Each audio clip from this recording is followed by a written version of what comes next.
Running his hand along the wooden banister, he climbed up the stairs 2 floors. On reaching the 2nd floor landing, and as he was about to switch on the light, he noticed a flickering light coming from the half-open doorway of the storage room where he had been in earlier. John's previous curiosity about the source of the noise began morphing into a deep unease. As he stood in the dark at the top of the stairs, his first thought was somebody had broken in and was searching the rooms with a torch. But he knew the light was somehow not sturdy enough for a torch, and the noise was now more apparent. It sounded like a dial on an old telephone, constantly and subtly turning. John could hear footsteps coming up the stairs, somewhere below him. He presumed Kate and Andrew were checking where he was. Believing he had the others coming up behind him, and now with renewed confidence, John walked through the doorway and into the room where the light and noises were emanating from. He stood with his hand still on the door handle.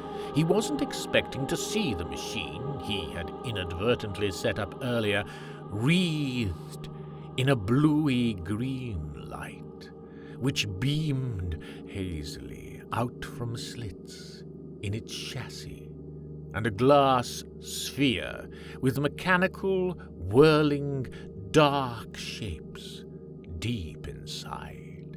It created shadows that danced erratically around the room as the unworldly light kept flickering, as if power surged and faded in a perpetual loop.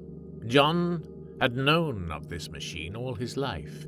He and Andrew used to play with the machine when their parents weren't around, and yet the unusual, sentimental family heirloom had never done anything. Whoever had known its original purpose had taken the secret to their grave. In all that time, he'd never seen it light up, or its mechanical parts move. He could only imagine something in the sequence of events earlier had activated it. He thought to himself, what could it be doing? As he ran his hand over the machine to inspect it further, the light flashed brightly. The light felt cold as ice as it shone upon his skin. For a moment all he could see was the ghostly light glaring everything. He felt his conscious mind slipping away, and then it all went black. Andrew could only watch as the undead man, its clothes dripping blood within its wake, moved ungracefully past him and into the entrance hall. John instinctively shuffled and grappled backwards towards the stairs, where Kate was still recovering from her fall. They both wordlessly watched the walking nightmare standing in the ordinary and happy home they had both known for years. The undead corpse lunged forward and threw its hands around the throat of the policeman, who had still been stunned from the shock.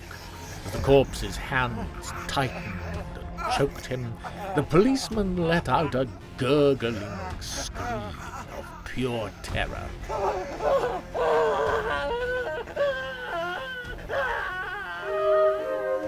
Rulers of the Living Dead, written by John Phillips and narrated by Nigel Peaver. The question is, what do we want to do with this power? Said John, looking at them both in turn. I mean, we have this weird, twisted, and repulsive power that nobody has ever heard of. If people knew about it, it would change the world.